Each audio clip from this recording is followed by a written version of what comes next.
She counted the bills one last time. $340, every cent she had left in the world. The storage unit door rolled up. Inside, buried under decades of dust, sat a broken piano no one wanted. Her daughter whispered, "Mama, look, the first spark of hope in months."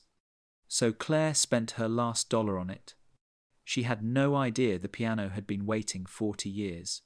For someone desperate enough to look inside. For someone who couldn't be bought. For someone with honest hands.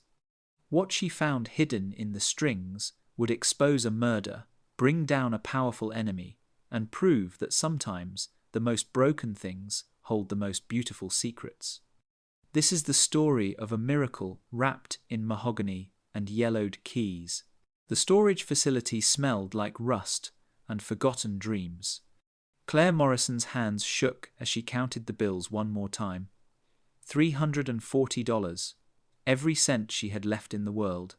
Her wedding ring had bought 200 of it.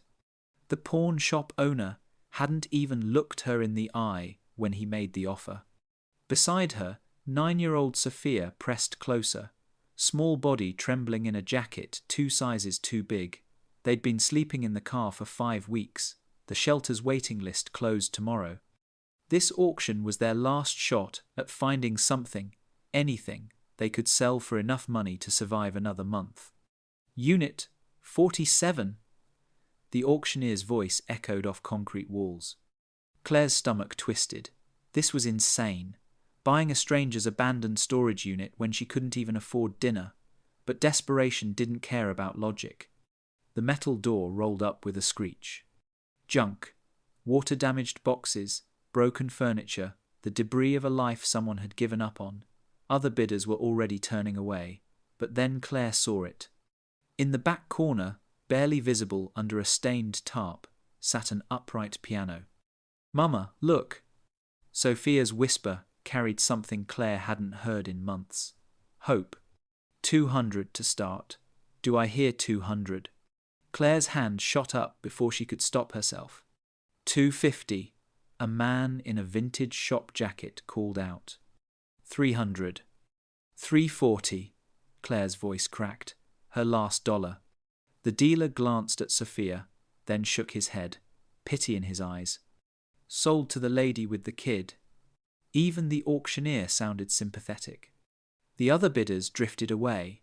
Claire stood frozen, realizing what she'd done. She now owned £500 of broken piano. She had no way to move and nowhere to put it. You got 48 hours to clear it out before storage fees kick in. An older man approached, his name tag reading, Gene, Manager. That piano alone weighs half a ton. Sophia ran forward, her small hand brushing dust from the wood. Ornate carvings appeared underneath. "It's beautiful, Mama." Tears burned Claire's eyes. Beautiful and completely useless. She lifted the piano's lid, yellowed keys, a cracked soundboard, decades of neglect. But there, wedged between the strings, barely visible in the dim light, was an envelope. Claire pulled it free with trembling fingers. Red wax sealed it shut, and written across the front in elegant script, "For whoever needs a miracle." 6 months ago, Claire had been a music teacher. She'd had an apartment with a working heater, a job at a private academy where she taught children to read sheet music and find their voices, a life that felt small but safe, enough. Then the academy closed. Embezzlement, they said. The director had stolen everything. Her ex-husband Marcus stopped sending child support the same month. Just stopped. Moved to another state with his new girlfriend and changed his number. Then Sophia got sick, severe asthma attack, 3 days in the hospital, no insurance. The bills came like a flood. Claire worked 3 jobs but couldn't keep up. The eviction notice arrived on a Tuesday morning. She and Sophia packed what fit in their 20-year-old Camry and left the rest behind. That was 5 weeks ago. Now they slept in the car, different church parking lots each night, hoping no one would notice. They used gym memberships for showers, ate from food banks, and Claire lied to her daughter every single day. Just temporary, baby. Just a few more weeks. But the shelter had a 3-month waiting list, and tomorrow it closed to new applicants. Claire stared at the envelope in her hands. The red wax felt old under her thumb, brittle. The handwriting was elegant, deliberate. Someone had taken time with this. "Can we open it?" Sophia asked softly. "Not yet." Claire's voice came out steadier than she felt. "Let's see what else is here first." Jean appeared beside them, carrying 2 flashlights. "Here, light's terrible in these units." He handed one to Sophia, who took it with both hands like it was precious. "Thank you," Claire managed. "That piano." Jean nodded toward it. "I remember the woman who owned this unit. Mrs. Hartwell. Nice lady, died about 2 years back. Her family wanted nothing to do with her stuff. Just paid the minimum until the money ran out." Claire felt something twist in her chest. Another woman, another life abandoned. "She give piano lessons?" Sophia asked, running her flashlight beam across the keys. "Sure did." Jean's expression softened. "Free ones, mostly, to kids whose parents couldn't pay. She was like that." Claire looked at the piano with new eyes. This wasn't just furniture. It was someone's purpose. Someone's generosity turned to dust in a storage unit. "You play?" Jean asked her. "I used to teach." The words felt like confessing to a crime. Before everything fell apart. Before she became the kind of person who slept in cars and bid on strangers' abandoned lives. Sophia pressed a key. It made no sound, just a dull click. "It's broken, Mama." "I know, baby." Claire opened the envelope carefully, breaking the wax seal. "But maybe broken things can still matter." Inside was a single piece of paper and a small brass key with a number engraved on it. 127. Claire unfolded the letter by flashlight. The handwriting matched the envelope. Careful, elegant, the kind of penmanship they didn't teach anymore. "My name is Elizabeth Hartwell. If you're reading this, then my piano finally found someone who needs it. Inside, you'll find more than music. Look carefully. Trust the keys. E.H." "What does it say?" Sophia leaned against her shoulder. "I'm not sure yet." Claire turned the paper over. Nothing else, just those 3 sentences and a mystery. Trust the keys. She looked at the piano again, at the yellowed ivory and the cracked soundboard, at decades of neglect, wrapped in something that must have been beautiful once. "Jean?" Claire called out. He was sorting through boxes near the unit entrance. "Did Mrs. Hartwell have family? Anyone who might know about this?" "A niece, I think. Patricia something. Real estate type. She's the one who arranged the storage. Never came back after the first payment, though." He shrugged. "Some families are like that." Claire thought about her own family. Her mother in assisted living, 3 states away. Her brother who'd stopped returning calls after she couldn't repay the $2,000 he'd loaned her. Her ex-husband who'd simply vanished. Some families are like that. "Can we stay here tonight?" The words came out before Claire could stop them. "In the car, I mean. In the parking lot." Jean studied her for a long moment, understanding in his eyes. Security lights stay on all night. Bathrooms open until 10. Coffee maker in my office turns on at 6. "Thank you." He nodded and walked away, giving them privacy they hadn't asked for but desperately needed. That night, Claire and Sophia slept in the Camry, under the yellow glow of security lights. It wasn't comfortable, but it was safer than a church parking lot. And Jean's quiet kindness felt like the first gentle thing that had happened to them in weeks. At dawn, they used the facility bathroom. Claire washed Sophia's hair in the sink, brushed her teeth, tried to make her look like a normal kid going to a normal school, instead of a homeless child living in a car. "Do I have to go today?" Sophia asked quietly. "Yes, baby. Everyone knows we don't have a house." Claire's hands stilled in Sophia's hair. "Who said that?" "Emma Rogers. She asked why I always wear the same clothes. Why I never have lunch money. Sophia's voice got smaller. Why I smell like the gym. Every word was a knife. You smell like strawberry shampoo. Claire kept her voice steady. And you're going to school because your brain is the most important thing you own. No one can take that away. Not Emma Rogers. Not anyone. After she dropped Sophia off, Claire returned to the storage unit. She had 1 day before the shelter waiting list closed, 2 days before storage fees started, and a broken piano she couldn't move and didn't understand. She examined the instrument in daylight. The wood was walnut, she thought, maybe mahogany. The carved details along the front panel showed flowers and vines. Someone had loved this once, had chosen it carefully, had paid extra for the beauty. Claire lifted the lid again, ran her fingers across the keys. Some were stuck, others clicked uselessly when she pressed them. The felt hammers inside looked moth-eaten, the strings were loose or broken. But 3 keys felt different. E-flat, G, B-flat. They didn't press down fully, almost like they were locked in place. Claire pressed harder. Nothing. She tried playing them in sequence. Still nothing. Then she pressed all 3 at once. Click. Something shifted inside the piano's body. A panel beneath the keyboard slid open, revealing a shallow compartment she hadn't seen before. Claire's breath caught. Inside lay 4 items, carefully arranged. A photograph, a small bank book, another letter, and a velvet pouch. Her hands trembled as she picked up the photograph first. A young woman stood beside this same piano.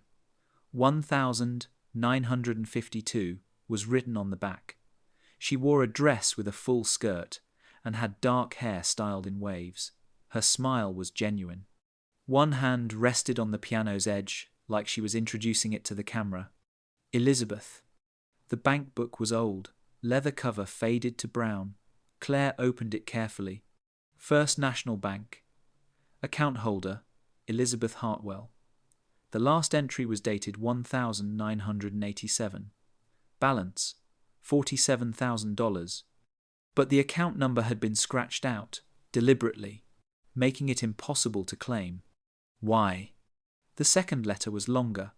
Claire read it slowly, Jean's coffee forgotten beside her. I was 19 when I got pregnant. 1953. My family gave me a choice. Give up the baby and keep my inheritance, or keep the baby and lose everything. I chose my son. They disowned me, took back everything except this piano. It had been my grandmother's, the only thing they couldn't legally reclaim. I named him James. Raised him alone while teaching piano to neighborhood children, often for free. We didn't have much, but we had music. We had each other. James grew up to be a lawyer, a good one, the kind who fought for people who couldn't fight for themselves. He died in a car accident in 1985. He was 31 years old. Claire stopped reading, put the letter down, looked at the photograph again. This woman had lost everything too. Her family, her career, her son. But she'd hidden something here. In this piano. In this broken instrument that had somehow survived decades in storage. Why? Claire picked up the velvet pouch. Inside was a ring, diamond, old setting. The kind of engagement ring women wore in the 1952. She never married, Claire realized, kept the ring as a reminder of the choice she'd made. The letter continued. The real treasure isn't the ring or the bank account, it's hidden in the heart of the music. Only someone who truly needs it and has honest hands will find it. The brass key will show you the way, but first you must prove you can't be bought. Trust the keys. Follow the music. E. H. Claire sat back, her mind racing. The heart of the music. Honest hands. A brass key marked 127. She examined the piano more carefully, looked for more hidden compartments, more secrets. That's when she noticed the sheet music tucked inside the piano bench. Beethoven's Moonlight Sonata. Someone had marked it. Tiny pencil dots next to specific notes in certain measures. E flat, B, G, A flat, E, F, B flat. Not random, deliberate. That's a code, Jean said from behind her. Claire jumped. She hadn't heard him approach. Sorry, he held up his hands. Didn't mean to startle you, but I know codes when I see them. Served in the Navy. We used music codes sometimes for communications. What kind of code? Gore. Could be anything. Coordinates. A phone number. A sequence. He studied the marked notes. But combined with that key you found, I'd bet money it's a location. Claire's phone buzzed. A text from Sophia's school. Your daughter appears unwell. Please come pick her up. Her stomach dropped. Sophia's asthma. The stress. Living in the car. I have to go. Claire grabbed her purse. The piano will be here. Jean's voice was gentle. Go take care of your girl. Claire drove to the school with her heart in her throat. Found Sophia in the nurse's office, pale, breathing shallow. She needs her inhaler, the nurse said. I know. Claire dug through her purse. Found it, nearly empty. She'd been rationing it, making it last. Sophia took 2 puffs. Her breathing eased. Mrs. Morrison, the nurse's voice dropped. Is everything okay at home? The question every homeless parent dreads. We're fine. Claire's smile felt like breaking glass. Just a stressful week. We're moving soon. New apartment. Lots of changes. Lies wrapped in hope, wrapped in desperation. On the drive back to the storage facility, Sophia was quiet. Then, Mama, why did the piano lady hide things? I don't know, baby. Do you think she was sad? Claire thought about Elizabeth's letter, about losing a son, about spending decades teaching children music while her own child was gone. Yeah, she said softly. I think she was very sad, but I think she was trying to turn her sadness into something good. When they returned to the unit, a woman was standing outside it. 60-something, expensive coat, perfect hair. She turned when she heard their car. Her smile didn't reach her eyes. You must be the person who bought my aunt's piano. Patricia Hartwell Brennan's smile was all teeth and no warmth. I'm sorry. Claire moved instinctively between the woman and Sophia. You said your aunt? Elizabeth Hartwell. This was her storage unit. Patricia's eyes swept past Claire to the piano. That piano has been in our family for 3 generations. I'm prepared to offer you $500 for it. Cash. Today. $500. Claire's mind spun. That was first month's rent, security deposit, food, medicine for Sophia. I appreciate the offer, but... 1,000 then. Patricia pulled out her phone. I can transfer it right now. The piano has sentimental value to our family. I should have cleared out the unit sooner, but... She waved a hand, dismissive. You understand how these things go. Jean appeared from his office. Everything okay here? Fine, Patricia's voice cooled. Just making a fair offer for family property. Family property that you abandoned for 2 years. Jean crossed his arms. That went to legal auction because you stopped paying storage fees. Patricia's jaw tightened. I'm offering more than fair market value for a broken piano. Most people would be grateful. Most people would be. Claire knew that. $1,000 for something she'd bought for $340? It was the smart choice, the survival choice. But Elizabeth's letter echoed in her mind. Only someone who truly needs it and has honest hands will find it. Why do you want it so badly? Claire asked. Excuse me? If it's just sentimental, why not visit your aunt when she was alive? Why let her things rot in storage? Claire's voice was steadier than she felt. What's really in this piano? Patricia's mask cracked. Just for a second, something cold flickered in her eyes. I don't appreciate your tone. This is a generous offer for a piece of junk. She turned to leave, then paused. You have until tomorrow morning to reconsider. After that, I'll be pursuing other options. The threat hung in the air like smoke. After Patricia left, Jean locked the unit door. You made an enemy just now. I know. Claire's hands were shaking. But something's wrong, the way she looked at the piano. She's not here for sentiment. Your instinct's probably right. Jean studied the piano thoughtfully. Mrs. Hartwell, she was, careful, about things, about people. If she hid something, there's a reason she didn't want her family to have it. That night, after Sophia fell asleep in the car, Claire sat in the storage unit with her laptop. The facility Wi-Fi was weak but functional. She searched Elizabeth Hartwell.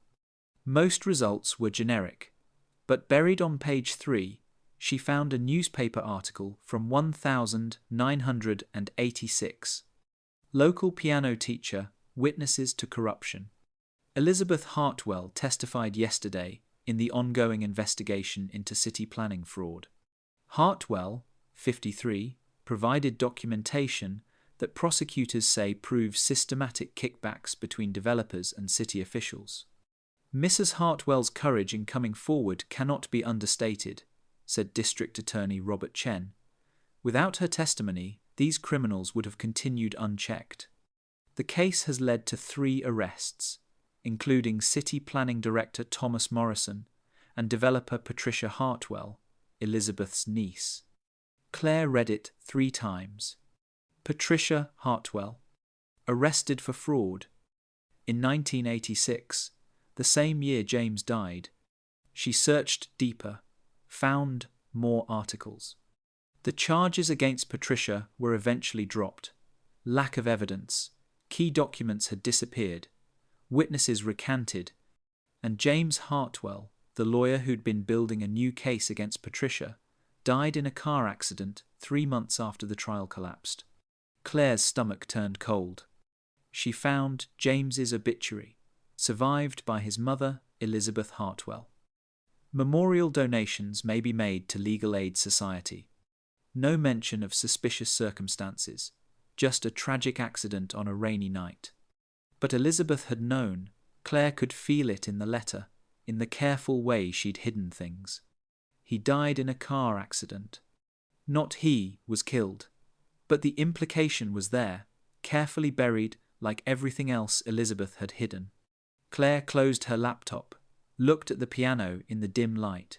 What did you see? She whispered to the empty air. What did James find? Morning came too soon. Claire dropped Sophia at school, then returned to the unit with coffee and determination. She had less than 24 hours before storage fees kicked in, before she'd have to make impossible choices. She studied the marked sheet music again. The Moonlight Sonata with its pencil dots. E-flat, B, G, A-flat, E, F, B-flat. Jean had said it was a code, but what kind? She tried converting the notes to numbers. E equals 5, B equals 2, G equals 7. 5, 2, 7, 1, 5, 6, 2. It looked like a phone number, but it was incomplete. Only 7 digits. Then she remembered. The brass key, the number engraved on it. 127.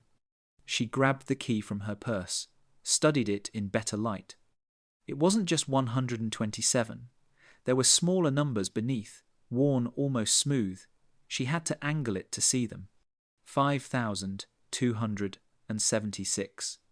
Her heart stopped. 127 to 5,276. Not a phone number, a safety deposit box. Box 127, code 5276. Jean! Claire ran to his office. Do you know what bank Mrs. Hartwell used? He thought for a moment. There's an old receipt here somewhere. She paid the storage fees annually by check. He rummaged through a filing cabinet. Here, from 1,987. The check was from First National Bank. The same bank on the scratched-out bank book. That bank closed about 15 years ago, Jean said. Got bought out by Metro National. Would they still have her safety deposit boxes? Maybe, if the fees kept getting paid somehow. He looked at her carefully. You think there's something in a box? I think Elizabeth left a trail for someone who'd follow it. Claire looked at the piano, at the careful code hidden in Beethoven, someone she could trust. She spent the afternoon taking the piano apart, carefully, methodically. Sophia came with her after school. She sat cross-legged on the floor, doing homework while Claire examined every panel, every hollow space. Mama, what are you looking for? I'm not sure yet, baby, but I'll know it when I find it. Behind the soundboard, Claire found a gap, a space that shouldn't be there. She reached in carefully. Her fingers touched paper. She pulled out a folder, old, yellowed, wrapped in plastic to protect it from moisture. Inside were photocopies, dozens of them. Building permits, inspection reports, all dated 1985 to 1986, all signed by city officials, and all proving that safety inspections had been falsified, that buildings had been approved despite structural problems, that money had changed hands. Claire's hands shook as she read. This was evidence, real evidence, the kind that sent people to prison, or got people killed. There was a notepaper clipped to the front page, Elizabeth's handwriting. James was going to submit these to the new DA. He died before he could. I couldn't prove it wasn't an accident, but I know what Patricia is capable of. I know what she did. I've kept these documents safe for 38 years, waiting for someone brave enough to finish what my son started. The safety deposit box contains the originals. The bank won't give them to just anyone. You'll need to prove you're worthy. Answer the questions. Only someone who truly read my story would know. Trust yourself. Trust the music.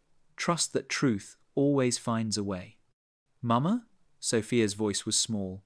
Why are you crying? Claire wiped her eyes. Because someone was very brave, baby, and she's asking me to be brave too. She looked at the documents again. Evidence of fraud. Evidence that Patricia had lied, had bribed, had put people in danger for profit.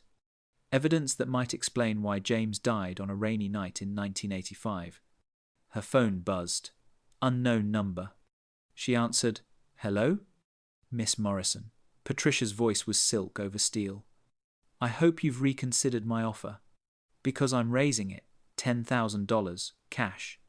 For the piano and anything you found inside it, $10,000. Everything Claire needed. Everything Sophia needed. I know what's in that piano, Patricia continued. I know what my aunt hid, and I know what you're thinking. But understand this, those documents are 40 years old. The statute of limitations has expired. No one will care. No one will prosecute. You'll accomplish nothing except making a powerful enemy. Claire looked at Sophia, at her daughter's trust, at her innocent belief that doing the right thing mattered. Then she looked at Elizabeth's photograph, at the young woman who'd chosen her child over her fortune, who'd raised a son who fought for justice, who'd lost everything and still found a way to fight back. No, Claire said quietly. Excuse me? I said no. The piano isn't for sale. Not for 10,000. Not for any amount. Silence. Then, you're making a mistake. People who cross me tend to have unfortunate luck. The line went dead. Jean appeared in the doorway. His face was pale. There's a problem. What? I just got a call from the property management company. They're saying there was an error in the auction, that the unit sale wasn't valid. He held up a paper. They're demanding you return everything immediately, including the piano. Claire stared at the document. It looked official, stamped, legal. Patricia, she whispered. She's not playing around anymore, Jean said grimly. She wants that piano back. And she's got lawyers, money, connections. Claire looked at Sophia. at the documents in her hands, at the brass key that might unlock the truth. And she made a choice. Then we move it, tonight, before she can stop us. Move it where? I don't know yet. Claire's voice shook but held.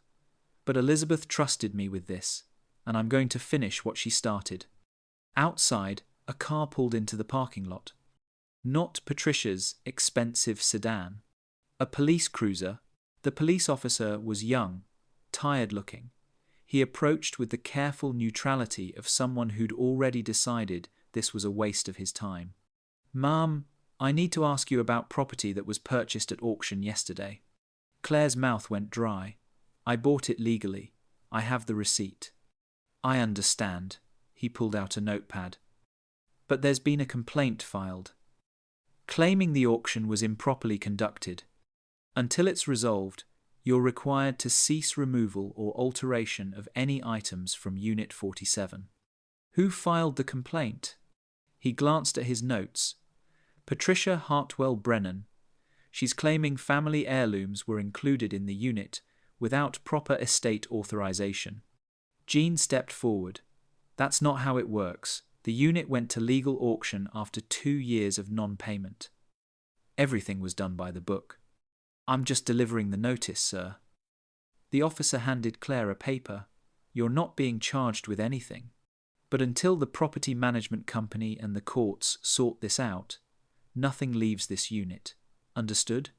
Claire looked at the piano, at the evidence hidden inside it, at the brass key in her pocket that might unlock the truth about James Hartwell's death.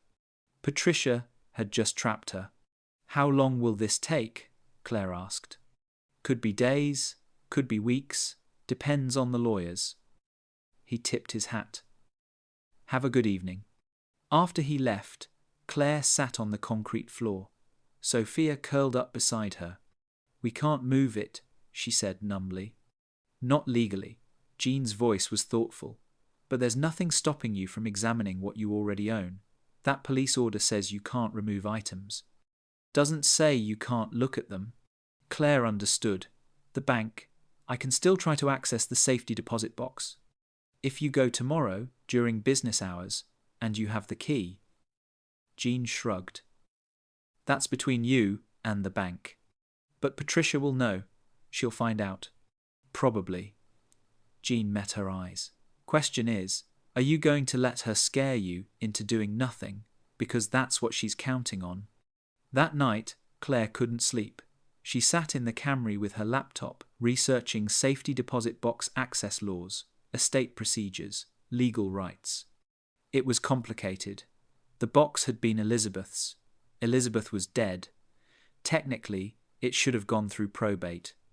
But Elizabeth had set up something unusual, a conditional access provision. If someone presented the correct key and answered certain questions, the bank was authorized to grant access. It was legal, barely, a loophole Elizabeth had carefully constructed.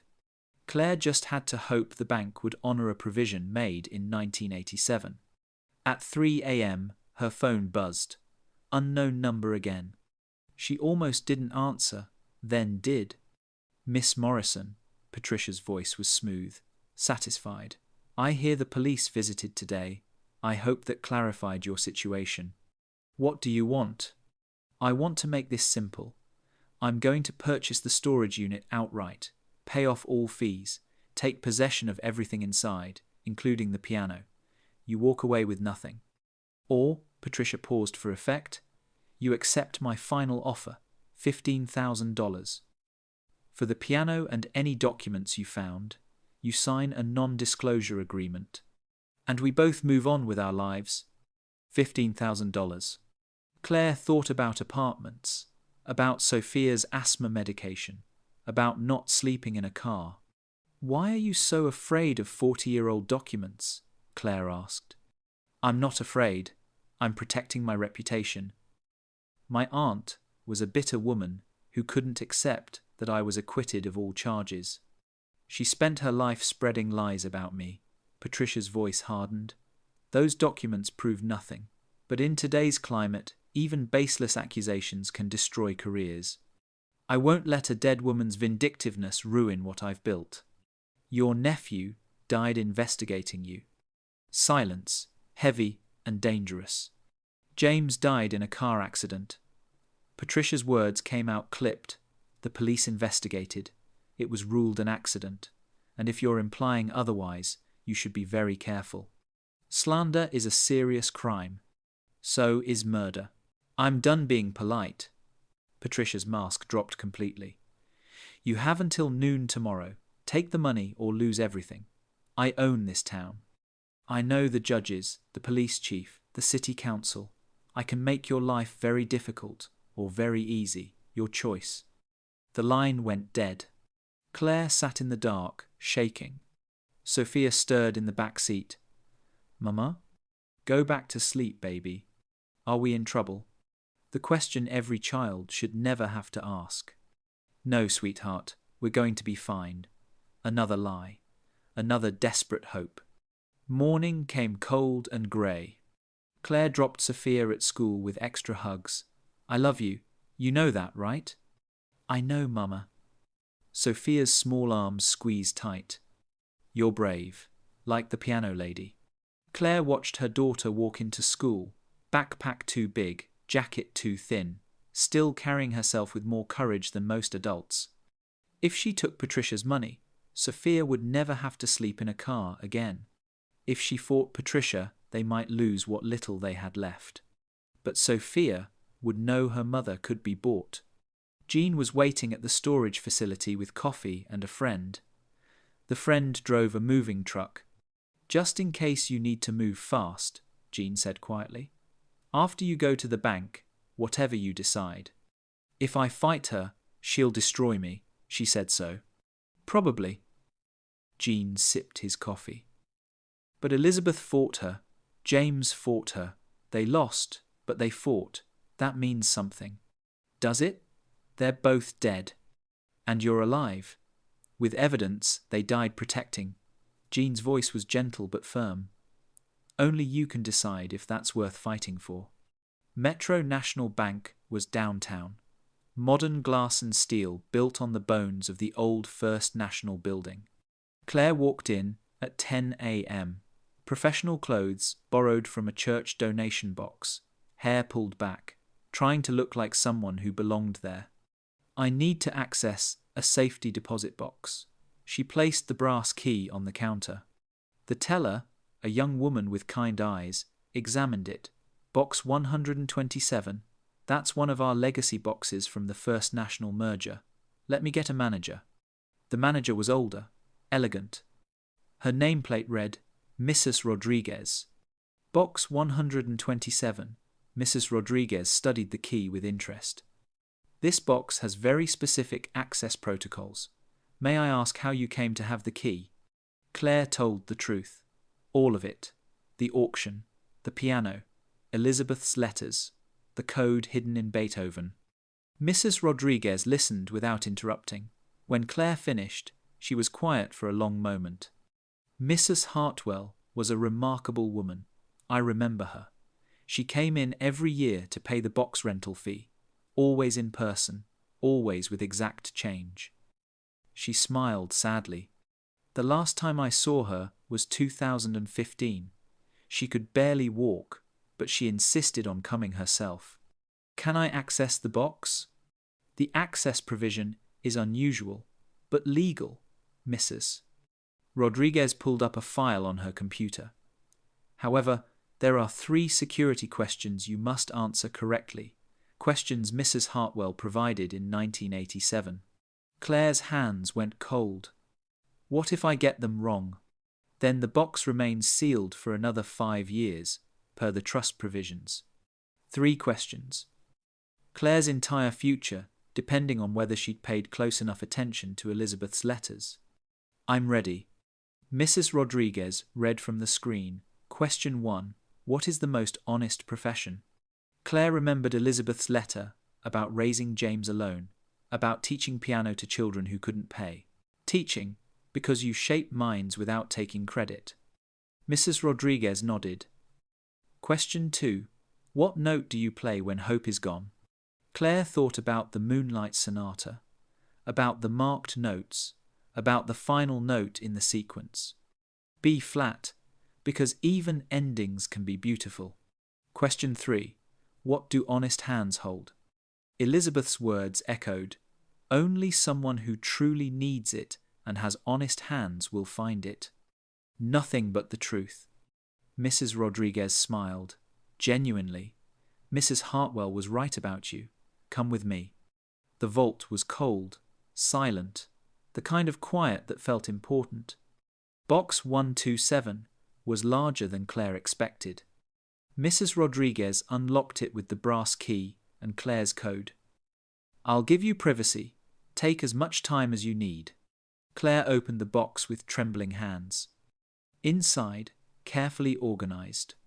Legal documents, stock certificates, bonds, all in Elizabeth's name. A note on top: liquidate all of this and create the Elizabeth and James Hartwell Foundation for single mothers in need.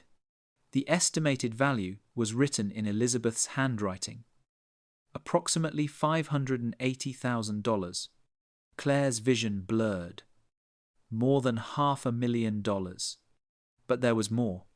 A thick folder labeled "For the Authorities." Inside were the original documents. Not photocopies.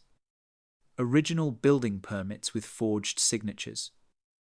Original inspection reports with falsified data. Original bank records showing Patricia Hartwell accepting payments. And something Claire hadn't expected. A second folder, labeled James's Investigation 1985.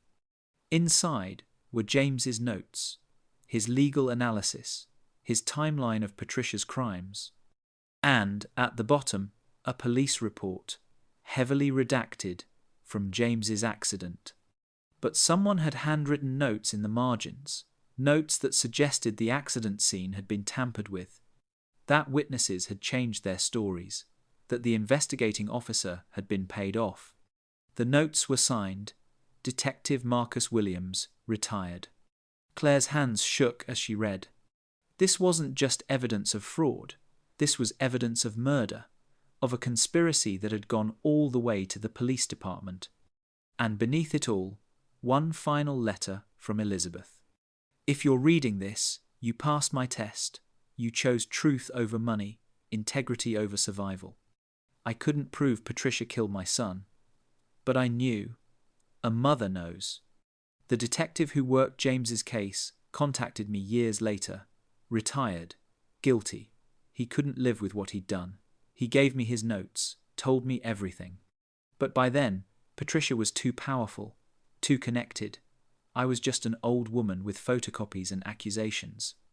So, I waited. For you. For someone brave enough to finish what James started. The foundation money is yours to use. Help other mothers. Build something beautiful from all this pain. But please finish what my son started. Make sure Patricia faces justice. Not for revenge. I'm too old for revenge. But so James's death meant something. Elizabeth." Claire sat in the small vault room, surrounded by evidence, surrounded by the weight of 2 deaths and 40 years of injustice. Her phone buzzed. A text from an unknown number. A photograph. Sophia, walking out of school, a red circle drawn around her in the photo. And beneath it, noon deadline, make the right choice. Claire stared at the photo of Sophia, at the red circle, at the threat made real. Her hands shook so badly she nearly dropped the phone. Mrs. Rodriguez appeared in the vault doorway. "Miss Morrison, are you all right?" "My daughter," Claire's voice broke. "She's threatening my daughter." Mrs. Rodriguez took the phone. "Read the message." Her expression hardened. "This is Patricia Hartwell Brennan's number. I recognize it. She banks here too. She wants me to give up the evidence. Take her money. Sign a non-disclosure agreement." Claire looked at the documents spread across the table. She killed a man, covered it up, and she's been walking free for 40 years. What are you going to do? Claire thought about Elizabeth, about a woman who'd lost everything, her family, her career, her son, but had still found a way to fight back. About James, a lawyer who'd believed justice mattered more than safety. About Sophia, who deserved a mother who couldn't be bought. I'm going to finish what they started, Claire's voice steadied. But I need help, and I need to do this right. Mrs. Rodriguez was quiet for a moment. Then she pulled out her phone. My brother-in-law is the district attorney, Jennifer Santos. She's been trying to build cases against Patricia Hartwell for years, but witnesses always disappear. Evidence vanishes. Patricia said she owns this town. She owns parts of it, but not all of it. Mrs. Rodriguez dialed. Jennifer? It's Maria Rodriguez. I have someone at the bank you need to meet, right now, and bring police protection. Claire called. Jean. Get Sophia. Take her somewhere safe. Don't tell me where. Just keep her away from school. Already done, Jean said. I had a feeling things might get ugly. She's with my sister. Patricia doesn't know her. Sophia's safe. Claire's knees nearly buckled with relief. 40 minutes later, District Attorney Jennifer Santos arrived with 2 detectives. She was younger than Claire expected, sharp-eyed, carrying the weight of someone who'd fought too many battles against powerful enemies. Claire spread the documents on the bank's conference room table. This is fraud evidence from 1985. Building permits Patricia Hartwell falsified while working in city planning. Inspection reports she altered. Bribes she accepted. Claire's hands moved across the papers. She approved unsafe buildings. 1 partially collapsed. 3 people were injured. The statute of limitations has expired on the fraud charges. I know. Claire pulled out the second folder. But not on this. She showed them Detective Williams's notes. The police report from James Hartwell's accident. The witness statements that had changed. The evidence of tampering. James Hartwell was going to expose her. He died 3 months after the original trial collapsed. It was ruled an accident. Claire's voice was steel. But Detective Marcus Williams, who worked the case, documented everything. He was paid off. He falsified evidence. And before he died, he gave these notes to Elizabeth Hartwell. Jennifer Santos read through the documents with growing intensity. This is proof of obstruction of justice, evidence tampering, conspiracy, and potentially murder, Claire finished. Elizabeth couldn't prove it. James died before he could. But I can, because Patricia doesn't know I have the originals. She thinks I only found photocopies in the piano. The piano? One of the detectives looked confused. Claire explained, the auction, the hidden compartments, Elizabeth's careful puzzle designed to find someone who couldn't be bought. She set up a test, Claire said. Made sure only someone with honest hands could access the evidence, someone who'd choose justice over money. Jennifer Santos looked at Claire carefully. Patricia Hartwell Brennan has unlimited resources, the best lawyers in the state. Political connections that go to the governor's office. She paused. If you do this, she'll come after you with everything she has. Your life will become a nightmare. She's already threatening my daughter. Claire showed them the photo, the red circle around Sophia. Both detectives stiffened. Jennifer's expression turned cold. That's a direct threat. She pulled out her phone. I'm getting a protective detail on your daughter immediately, and a restraining order, and I'm moving forward with charges today. Will it stick? Claire asked. The evidence is 40 years old. The detective who confessed is dead. The detective's notes are admissible, especially combined with the other evidence.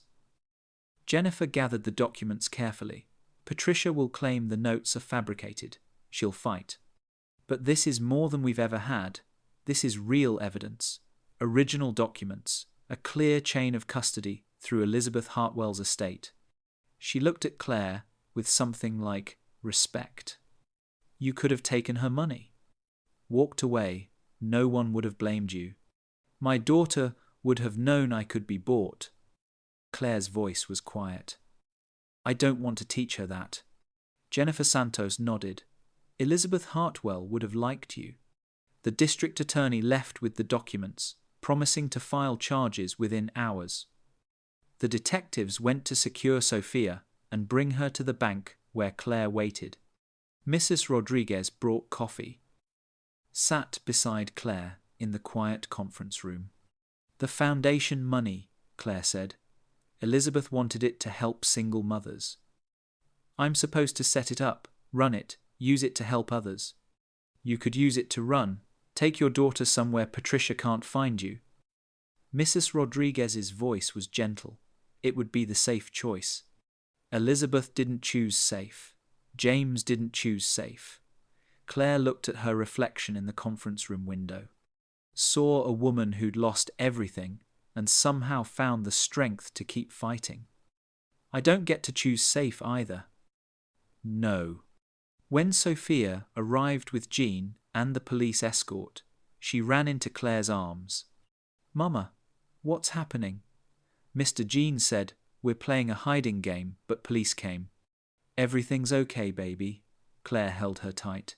We're safe, I promise. Is this because of the piano? Yes. Because you found the truth? Claire pulled back to look at her daughter, at her serious eyes, at the trust there despite everything. Yes. Sophia nodded solemnly. The piano lady would be proud of you. Claire's eyes burned with tears. I hope so, sweetheart. I really hope so. Her phone rang. Patricia. Claire almost didn't answer, then did. Put it on speaker so Jennifer Santos, who'd just returned, could hear. You made a mistake. Patricia's voice was ice. A very expensive mistake. No, you made the mistake 40 years ago when you killed James Hartwell. Silence. Then, you can't prove that. Actually, I can. The district attorney has everything. Original documents, Detective Williams's confession, the whole conspiracy. Claire's voice was steady. It's over, Patricia. Justice might be 40 years late, but it's coming. You're nobody, a homeless woman with a daughter to protect. You think you can touch me? You are nobody. I already did. The charges are being filed right now. Fraud, conspiracy, obstruction of justice, evidence tampering. And the murder investigation is being reopened. Claire felt something settle in her chest. Peace. Elizabeth Hartwell spent 40 years waiting for someone brave enough to finish what her son started. I'm honored it was me. Patricia hung up without another word. Jennifer Santos smiled. We arrested her 20 minutes ago. She's in custody right now. I just wanted to hear what she'd say when she thought she still had power. Claire sat down hard. It was done. Really done. What happens now? She asked. Now? The investigation. The trial. It'll take months, maybe years. Jennifer squeezed Claire's shoulder. But you did it. You finished what James started. You honored Elizabeth's faith in you, and you taught your daughter something priceless. What's that? That integrity matters more than survival. That truth is worth fighting for, that sometimes the person nobody believes in becomes the hero of the story. Claire looked at Sophia, at Jean, who'd helped without asking why, at Mrs. Rodriguez, who'd believed her story. At the piano, still sitting in the storage unit, its secrets finally revealed. Elizabeth Hartwell had hidden more than evidence in that instrument. She'd hidden hope. The belief that eventually someone would come along who couldn't be bought, who'd choose justice over comfort, who'd finish what seemed impossible.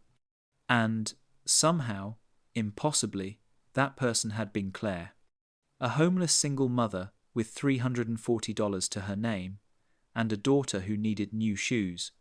Someone who'd needed a miracle and found one wrapped in mahogany and yellowed keys and 40 years of patient waiting. 6 months later, Claire stood in front of a small two-bedroom apartment. Nothing fancy. But it had working heat, a real kitchen, and a room where Sophia could finally unpack the few belongings they'd kept in garbage bags for so long. "Is this really ours, Mama?"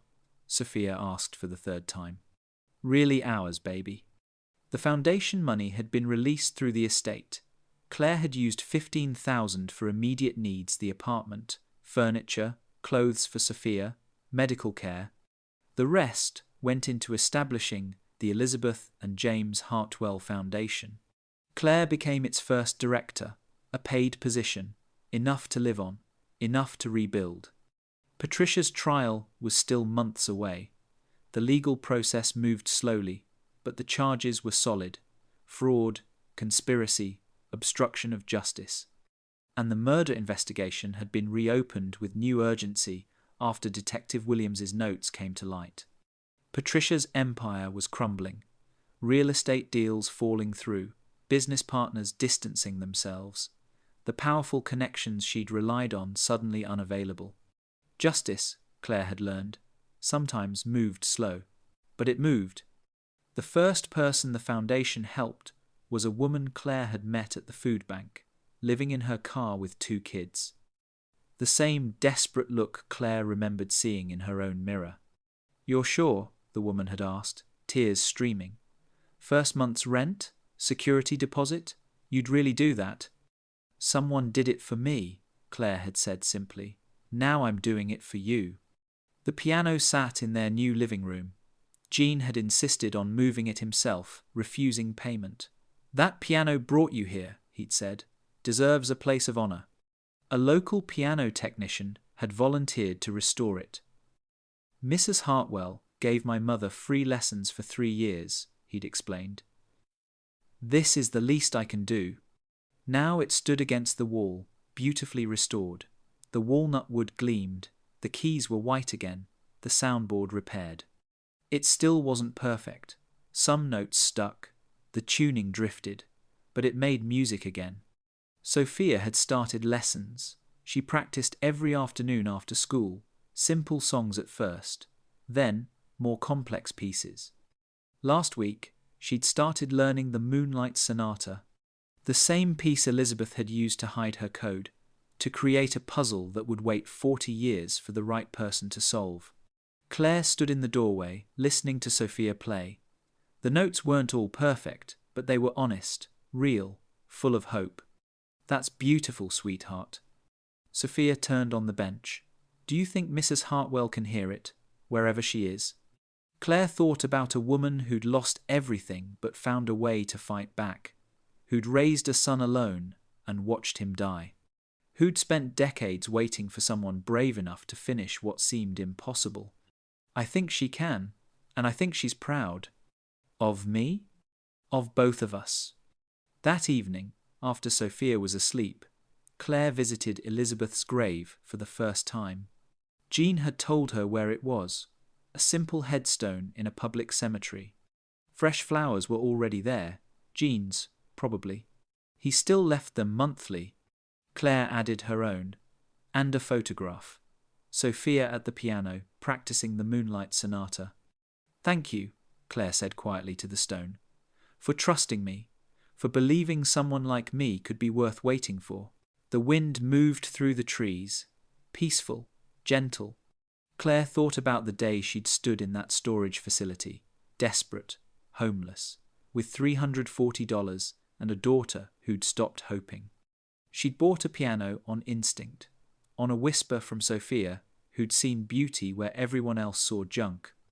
And that piano had saved them, not because of the money inside it, but because of what it represented. A test that proved integrity still mattered, that ordinary people could be heroes, that choosing truth over survival was always the harder path, but the right one. "I'm going to help other mothers," Claire told the gravestone. "Women like me, like you, women who fell through the cracks, who worked 3 jobs and still couldn't make it, who slept in cars and pretended it was temporary." She wiped her eyes. "The foundation is going to make sure they don't have to wait 40 years for their miracle." At home, Claire found Sophia sitting at the piano in the dark, just running her fingers over the keys, not playing, just touching. "Baby, why aren't you asleep?" "I was thinking about the piano lady, about how she hid everything inside here, how she waited so long." Claire sat beside her daughter on the bench. "What were you thinking about it?" "That she must have been really lonely and really brave." Sophia looked up with serious eyes. "Like you." "I'm not brave, sweetheart." "Yes, you are. You chose the hard thing, Mr. Jean told me. The bad lady offered you money, a lot of money, but you said no because it was the right thing to do." Claire pulled Sophia close. "You're the reason I said no, because I want you to know that who we are matters more than what we have." "I know, Mama. The piano lady taught me that too." They sat together in the quiet. The piano between them, an instrument that had held secrets and hope, and a test that had changed everything. Claire pressed middle C. The note rang out clear and true. "Mrs. Hartwell used to teach children for free," Claire said. "Kids whose families couldn't pay." "Like she taught you?" Sophia asked. "She never taught me piano, but she taught me something more important." Claire's voice was soft. "She taught me that the best treasures can't be spent. They can only be passed on." Sophia thought about that. Then she played the opening notes of the Moonlight Sonata. Slow, careful, beautiful. The same melody Elizabeth had used to hide her code. To create a treasure hunt that spanned decades. But now it was just music again. Pure and simple and honest. Claire listened to her daughter play. In their apartment with working heat. With a refrigerator that didn't wheeze. With hope that wasn't desperate anymore but real. The piano had been broken when she bought it. Forgotten. Abandoned. Just like she'd felt. But beneath the rust and neglect, it had held something precious. Something worth fighting for. Not gold or jewels or easy money. But truth, justice, and the belief that one person's integrity could change the world. Even 40 years later. Even when everyone said it was impossible. Claire smiled. In the darkness, with her daughter's music filling the room, she finally understood what Elizabeth had known all along. Miracles don't come from wanting them. They come from being ready when they arrive. From having honest hands. And a heart brave enough to hold the truth. The wind moved through the trees. Peaceful, gentle. Claire thought about the day she'd stood in that storage facility. Desperate, homeless, with $340 and a daughter who'd stopped hoping. She'd bought a piano on instinct, on a whisper from Sophia, who'd seen beauty where everyone else saw junk. And that piano had saved them, not because of the money inside it, but because of what it represented. A test that proved integrity still mattered, that ordinary people could be heroes, that choosing truth over survival was always the harder path, but the right one. "I'm going to help other mothers," Claire told the gravestone. "Women like me, like you, women who fell through the cracks, who worked 3 jobs and still couldn't make it, who slept in cars and pretended it was temporary." She wiped her eyes. "The foundation is going to make sure they don't have to wait 40 years for their miracle." At home, Claire found Sophia sitting at the piano in the dark, just running her fingers over the keys, not playing, just touching. "Baby, why aren't you asleep?" "I was thinking about the piano lady, about how she hid everything inside here, how she waited so long." Claire sat beside her daughter on the bench. "What were you thinking about it?" "That she must have been really lonely and really brave." Sophia looked up with serious eyes. "Like you." "I'm not brave, sweetheart." "Yes, you are. You chose the hard thing, Mr. Jean told me. The bad lady offered you money, a lot of money, but you said no because it was the right thing to do." Claire pulled Sophia close. "You're the reason I said no, because I want you to know that who we are matters more than what we have." "I know, Mama. The piano lady taught me that too." They sat together in the quiet. The piano between them, an instrument that had held secrets and hope, and a test that had changed everything. Claire pressed middle C. The note rang out clear and true. Mrs. Hartwell used to teach children for free, Claire said. Kids whose families couldn't pay. Like she taught you? Sophia asked. She never taught me piano, but she taught me something more important. Claire's voice was soft. She taught me that the best treasures can't be spent. They can only be passed on. Sophia thought about that. Then she played the opening notes of the Moonlight Sonata. Slow, careful, beautiful. The same melody Elizabeth had used to hide her code. To create a treasure hunt that spanned decades.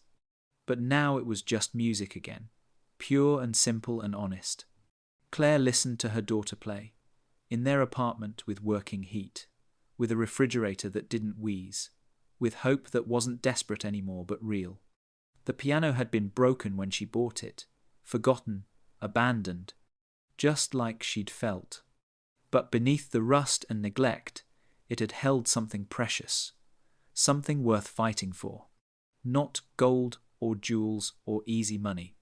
But truth, justice, and the belief that one person's integrity could change the world. Even 40 years later. Even when everyone said it was impossible.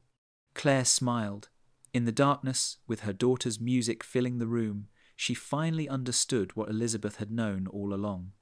Miracles don't come from wanting them. They come from being ready when they arrive. From having honest hands. And a heart brave enough to hold the truth.